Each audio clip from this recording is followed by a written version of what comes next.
and then we just kind of talk about stuff. But one of the things that was really kind of interesting that I think goes along with what you were saying is I found myself going back over the movies that we were kind of nutsing out over back when we all worked at the video store in the 80s. Now, the 80s, to me, the 80s and the 50s were the worst time for movies ever because it was just this kind of politically correct time. Now, in the 50s, it was different because that was society, was that.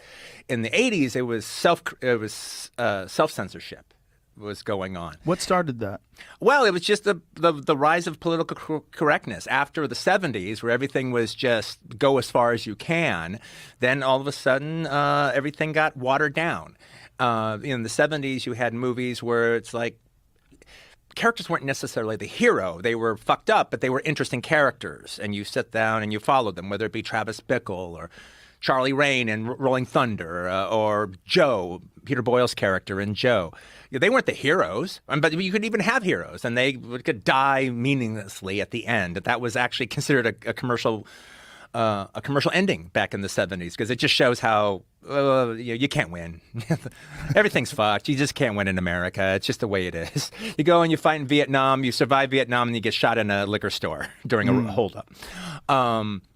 Everything was cynical. Then all of a sudden in the 80s, all that was washed away. And the most important thing about a character was that they were likable.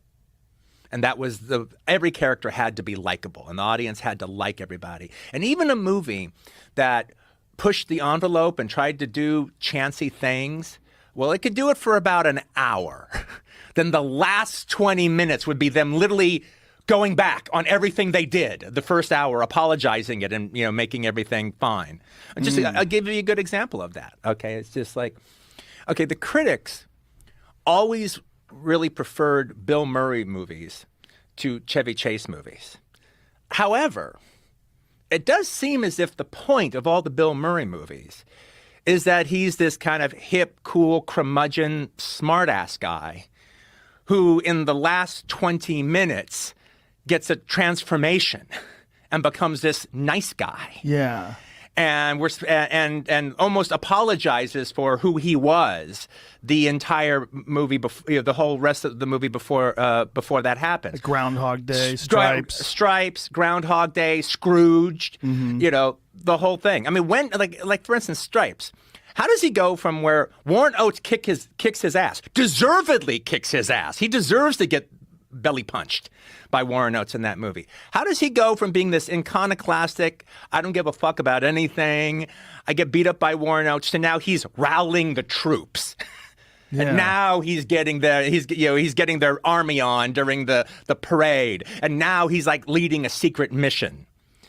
And same thing with Groundhog Day. I mean, does anybody really think a less sarcastic Bill Murray is a better Bill Murray? I mean, maybe it's better for Andy McDowell, but not for us as the viewer. Yet, Chevy Chase movies don't play that shit. Chevy Chase is the same supercilious asshole at the end of the movie that he is at the beginning. He never changes in his stuff. He's always like a bit of a dick and is always completely sarcastic. I mean, unless they cast him playing a dope like he is in the Vacation movies. But when he's playing like a Chevy character, he's he never apologizes for who he is, stays that way throughout the whole film. And even if there is a slight change, that's not the whole point of the movie. Yeah. Is like turning him into a nice cuddly guy. Have you ever worked with him? No, I'd love to. I'm a gigantic fan of his early work, like the Fletch stuff. I just think in Saturday Night Live and so many movies. Oh, the whole first season of Saturday Night, like pretty much all those early movies, except for Oh Heavenly Dog, all those early movies. He seems today to be this like really uncomfortable person. Mm-hmm. It's almost like too many people paid attention to him for too long, and it freaked him out. Like, I don't know him, but when I see stories about him or interviews with him or any weird controversy that happens with him, I'm almost like, I think the guy just got overwhelmed. Yeah, and now he's just like, get the fuck away from me, get the fuck away. Like everything is get the fuck away from me. It seems like. Yeah.